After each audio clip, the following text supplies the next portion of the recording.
कर्ण की कथा महाभारत के प्रमुख पात्रों में से एक है। वह कुंती और सूर्यदेव के पुत्र थे, लेकिन उनका जन्म कुंवारी अवस्था में हुआ था, जिसके कारण उन्हें नदी में बहा दिया गया था। बाद में एक रथसारथी ने उनका पालन पोषण किया और उनका नाम कर्ण रखा गया। कर्ण की कथा का संक्षिप्त विवरण। जन्म। कर्ण का जन्म कुंती और सूर्यदेव के मिलन से हुआ था। कुंती ने लोकलाज के डर से कर्ण को नदी में बहा दिया था। पालन पोषण। कर्ण का पालन पोषण एक रथसारथी और उसकी पत्नी ने किया। कवच और कुंडल। कर्ण जन्म से ही कवच और कुंडल धारण किए हुए थे, जो उन्हें अभेद्य बनाते थे। गुरुदक्षिणा। कर्ण ने गुरु परशुराम से शिक्षा प्राप्त की, लेकिन एक बार गुरु को धोखा देने के कारण उन्हें श्राप मिला कि जब उन्हें विद्या की सबसे ज्यादा आवश्यकता होगी तब वह काम नहीं आएगी। द्रौपदी स्वयंवर। कर्ण ने द्रौपदी के स्वयंवर में भाग लिया, लेकिन क्षत्रिय न होने के कारण उन्हें अपमानित किया गया।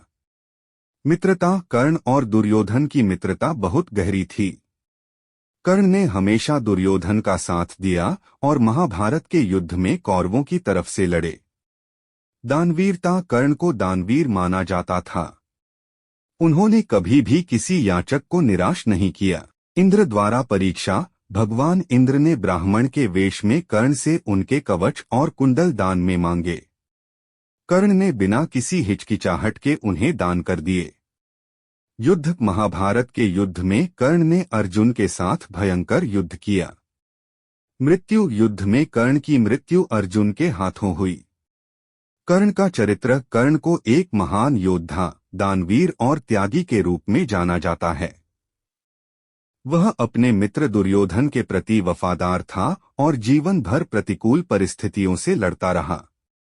कर्ण की कथा का महत्व। कर्ण की कथा हमें त्याग, बलिदान, मित्रता और वफादारी जैसे गुणों का महत्व सिखाती है। यह कथा हमें यह भी सिखाती है कि हमें कभी भी किसी के साथ भेदभाव नहीं करना चाहिए और हमेशा दूसरों की मदद के लिए तैयार रहना चाहिए।